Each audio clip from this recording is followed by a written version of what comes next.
নমস্কার বন্ধুরা, আমি বিশ্বরূপ দাস আর আপনারা দেখছেন দ্য ইনফো জোন। আজকের ভিডিওতে আমরা জানব স্লাইস স্মল ফাইন্যান্স ব্যাংকের জিরো ব্যালেন্স সেভিংস অ্যাকাউন্ট সম্পর্কে। এই অ্যাকাউন্টে কী কী সুবিধা রয়েছে, কিভাবে অ্যাকাউন্ট খুলবেন, কারা এটি খুলতে পারবেন এবং অ্যাকাউন্ট খোলার আগে কোন গুরুত্বপূর্ণ বিষয়গুলি জেনে রাখা উচিত, সব কিছু আজকের ভিডিওতে বিস্তারিত আলোচনা করব। বর্তমানে যেখানে কোনো সরকারি অথবা বেসরকারি ও কর্পোরেট ব্যাংকে অ্যাকাউন্ট খোলার জন্য এদিক থেকে ওদিক ফর্ম নিয়ে ছুটে বেড়াতে হয়। ব্যাংক অ্যাকাউন্ট তৈরি হয়ে যাওয়ার পরও আছে এক্সট্রা চার্জের বোঝা।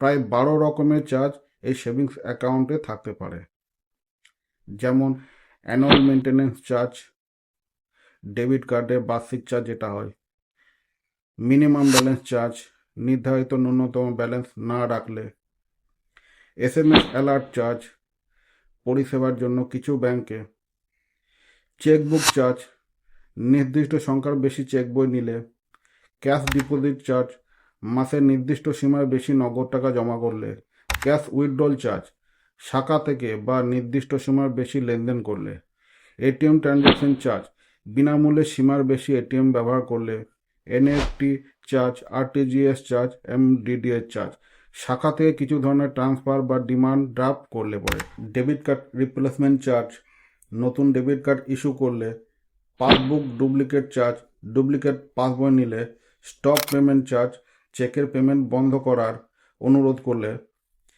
অ্যাকাউন্ট ক্লোজার চার্জ মানে অ্যাকাউন্ট খোলার অল্প সময়ের মধ্যে বন্ধ করলে।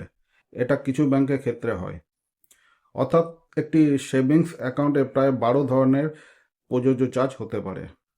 তবে সব ব্যাংকে সব চার্জ একসঙ্গে প্রযোজ্য হয় না। এটি সম্পূর্ণ ব্যাংকের নিয়ম ও আপনার অ্যাকাউন্টের ধরনের উপর নির্ভর করে। তাই আজকের ভিডিওতে আমরা জানব স্লাইস স্মল ফাইন্যান্স ব্যাংকের জিরো ব্যালেন্স সেভিংস অ্যাকাউন্ট সম্পর্কে। তাই ভিডিওটি শেষ পর্যন্ত অবশ্যই দেখবেন। চলুন আর দেরি না করে ভিডিওটি শুরু করা যাক। ভিডিওটি শুরু করার আগে আমরা জেনে নেব স্লাইস স্মল ফাইন্যান্স ব্যাংকের সম্বন্ধে বেসিক কিছু ইনফরমেশন। সবার উপরে দেখুন জিরো ব্যালেন্স অ্যাকাউন্ট বলে লেখা আছে, অর্থাৎ এই অ্যাকাউন্টে খুললে পরে কোনো মিনিমাম ব্যালেন্স রাখার দরকার নেই। এরপর বলা হয়েছে 5.2.5% ইন্টারেস্ট রেট। অন্যান্য ব্যাংকে যেখানে প্রতি বছর 2.5% ইন্টারেস্ট রেট হিসেবে প্রতি মাসে আপনার ব্যাংকে সুদ ক্রেডিট করা হয় অথবা প্রতি 3 মাস অন্তর আপনার ব্যাংকে সুদ দেওয়া হয়, সেখানে স্লাইস স্মল ফাইন্যান্স ব্যাংকে 5.2.5% বার্ষিক সুদের হার হিসেবে পার ডে সুদ দেওয়া হয়। অর্থাৎ অন্যান্য ব্যাংকে যদি 1 লাখ টাকা রেখে দেন তাহলে বার্ষিক 2.5% ইন্টারেস্ট রেট হিসেবে 2500 টাকা পাবেন। আর স্লাইস স্মল ফাইন্যান্স ব্যাংকে যদি 1 লক্ষ টাকা রাখেন তাহলে বার্ষিক 5.2.5% ইন্টারেস্ট রেট হিসেবে 5250 টাকা পাবেন। এরপর দেখুন লেখা আছে zero NEFT, RTGS and IMPIS charges. অর্থাৎ এই ব্যাংক থেকে NEFT, RTGS ও IMPIS এর মাধ্যমে যদি টাকা ট্রান্সফার করেন তাহলে কোনো রকম চার্জ লাগবে না। অন্যদিকে কিছু কিছু ব্যাংকে এই সার্ভিসটি ব্যবহার করার জন্য চার্জ নেওয়া হয়। এরপর দেখুন লেখা আছে zero charges on SMS and email alerts. এর মানে হচ্ছে অনলাইনের মাধ্যমে আপনি ফোনপে, গুগল পে বা পেটিএমের মাধ্যমে যখন কাউকে টাকা পাঠান অথবা কেউ আপনাকে টাকা পাঠায় অথবা আপনি ব্যাংকে গিয়ে টাকা ডিপোজিট করলেন বা টাকা উইথড্রল করলেন বা ATM-এ গিয়ে আপনি টাকা ডিপোজিট করলেন বা টাকা উইথড্রল করলেন, তখন ব্যাংকের তরফ থেকে একটি মেসেজ দেওয়া হয় যে আপনার ব্যাংকে এত টাকা ক্রেডিট হয়েছে অথবা আপনার ব্যাংকে এত টাকা উইথড্রল হয়েছে, একটি মেসেজ দেওয়া হয় এবং এটিকেই বলে SMS অ্যালার্ট। আর এই SMS অ্যালার্ট সার্ভিসের জন্য প্রায় প্রতিটি ব্যাংক আপনার ব্যাংকের থেকে কিছু না কিছু চার্জ কেটে নেয় আর এবং আপনি সেটি বুঝতেও পারেন না। কিন্তু স্লাইস স্মল ফাইন্যান্স ব্যাংকে SMS অ্যালার্ট সার্ভিসের ক্ষেত্রে কোনো প্রকার চার্জ নেওয়া হয় না। এটি ছিল স্লাইস স্মল ফাইন্যান্স ব্যাংকে বেসিক ডিটেলস। এবার চলুন জেনে নিই স্লাইস স্মল ফাইন্যান্স ব্যাংকে কি করে একটি জিরো ব্যালেন্স সেভিংস অ্যাকাউন্ট খুলবেন। সবার প্রথমে আপনারা ভিডিও ডেসক্রিপশন বক্সে একটি লিঙ্ক দিয়েছি, সেই লিঙ্কটি টিপে দেবেন এবং আপনারা গুগল প্লে স্টোরে চলে আসবেন এবং অ্যাপটি ডাউনলোড করে ওপেন করবেন। অ্যাপটি খোলার পর আপনাদের সামনে একটি অ্যালাউ অপশন আসবে। এই অ্যালাউ অপশনটিকে টিপে দেওয়ার পর আপনাদের সামনে একটি পেজ খুলে যাবে। এখানে আপনারা গেট স্টার্টেড নামে যে অপশানটি আছে সেখানে টিপে দেবেন এবং পরের পেজে চলে যাবেন। এখানে আপনারা সবার নিচে যে অপশানটি আছে সেই অপশানটি টিপে দেবেন। এরপর পরপর 3টি পেজে 3টি অ্যালাউ অপশান আসবে, সেই অ্যালাউ অপশানগুলোতে অ্যালাউ করে দেবেন এবং এগিয়ে যাবেন। এখানে আপনি যে ফোন নাম্বারটি লিঙ্ক করতে চান সেই ফোন নাম্বারটি বসিয়ে দেবেন এবং ফোন নাম্বারটি ভেরিফাই হতে শুরু করবে। ভেরিফাই হওয়ার পর আপনাদের সামনে ইমেল আইডি ভেরিফাই করা একটি অপশান আসবে। এখানে আপনারা কন্টিনিউ উইথ গুগল এই অপশানটি টিপে আপনার ইমেল আইডিটি ভেরিফাই করতে পারবেন, অথবা ম্যানুয়ালি আপনার ইমেল আইডিটি বসিয়ে আপনার ইমেল আইডিটি ভেরিফাই করতে পারবেন। এরপর আপনার সামনে আপনার নাম আর টাইটেলটি দেখা যাবে, আর তার নিচে একটি ইনভাইট কোডের একটি অপশান আছে। সেই ইনভাইট কোডে আমার দেওয়া এই ইনভাইট কোডটি বসাতে পারেন। তারপর আপনারা নিচে এই অপশানটি টিপে দেবেন।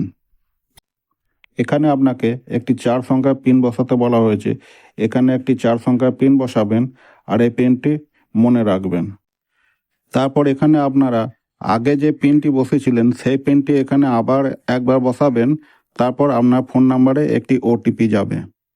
ওটিপি ফিল আপ করবার পর আপনার সামনে 2টি অপশান আসবে, একটি সেভিংস অ্যাকাউন্টের আর একটি ইউপিআই ক্রেডিট কার্ড। তা আপনি সেভিংস অ্যাকাউন্ট বানাবেন, তাই ওপরে সেভিংস অ্যাকাউন্টের অপশানটিতে ক্লিক করবেন।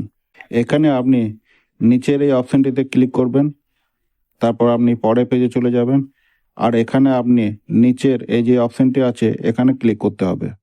তারপর এখানে আপনার প্যান কার্ডের নাম্বারটি বসাইতে হবে। ওপরে যে অপশানটি খালি অপশানটি আছে সেখানে আপনার প্যান নাম্বারটি বসাবেন এবং সাবমিট করবেন।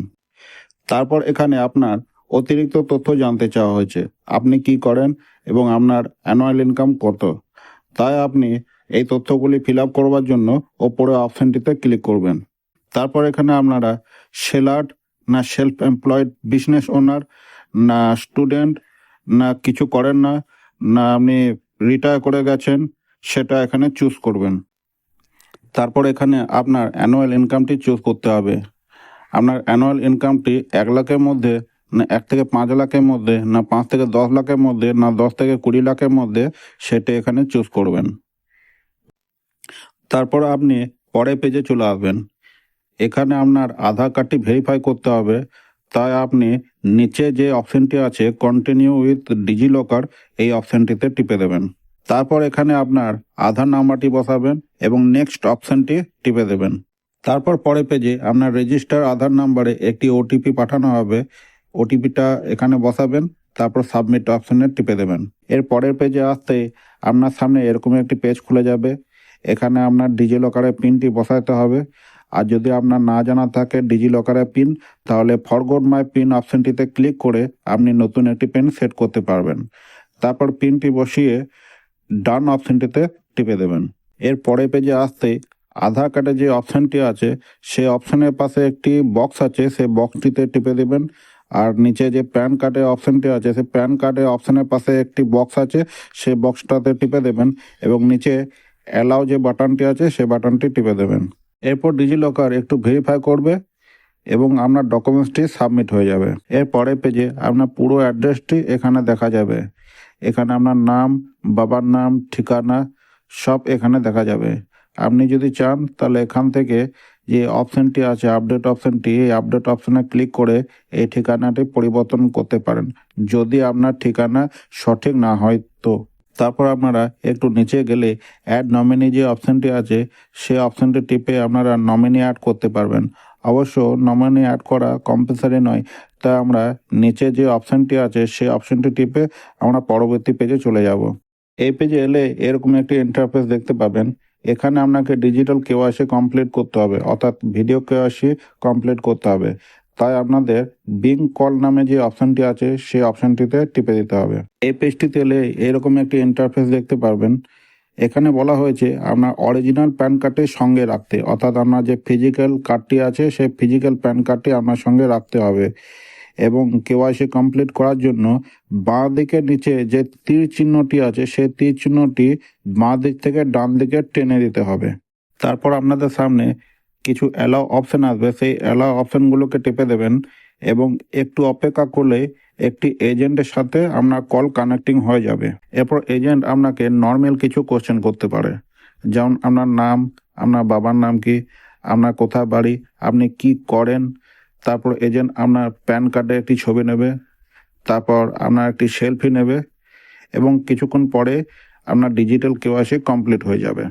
আর একটি গুরুত্বপূর্ণ কথা বলি, আপনি যদি হিন্দি ভাষা ভালো করে বুঝতে পারেন ও বলতে পারেন তাহলে ভিডিও কেওয়াইসি করতে খুব সুবিধা হয়। কারণ ভিডিও কেওয়াইসি করার সময় যে এজেন্টগুলো আপনার সাথে কথা বলে সেই এজেন্ট বেশিরভাগই বাংলা ভাষা বলতে পারেন না অথবা বুঝতে পারেন না, অথবা তাদের কাছে বাংলা ভাষা এজেন্ট উপলব্ধ থাকে না। তাই আপনি হিন্দি ভাষা জানলে পরে খুব সুবিধা হয়। তারপর আপনারা এরকম একটি ইন্টারফেস দেখতে পাবেন। এখানে আপনাকে বলা হয়েছে যে 10 মিনিটের মধ্যে আপনার অ্যাকাউন্টটি অ্যাক্টিভেট হয়ে যাবে ও তার সঙ্গে আপনার অ্যাকাউন্ট নাম্বার ও আইএফএসসি কোডটি আপনি পেয়ে যাবেন।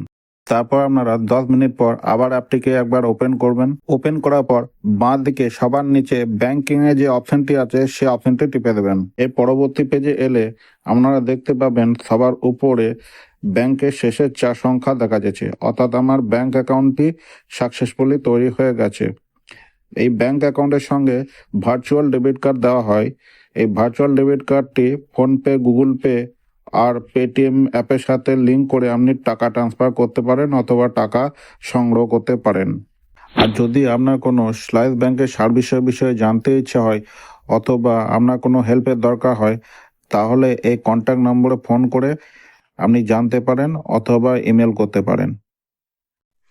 ভিডিওটি যদি আপনাদের ভালো লাগে তাহলে অবশ্যই একটি লাইক করবেন, চ্যানেলটি সাবস্ক্রাইব করবেন এবং পাশে থাকা বেল আইকনটি চাপতে ভুলবেন না।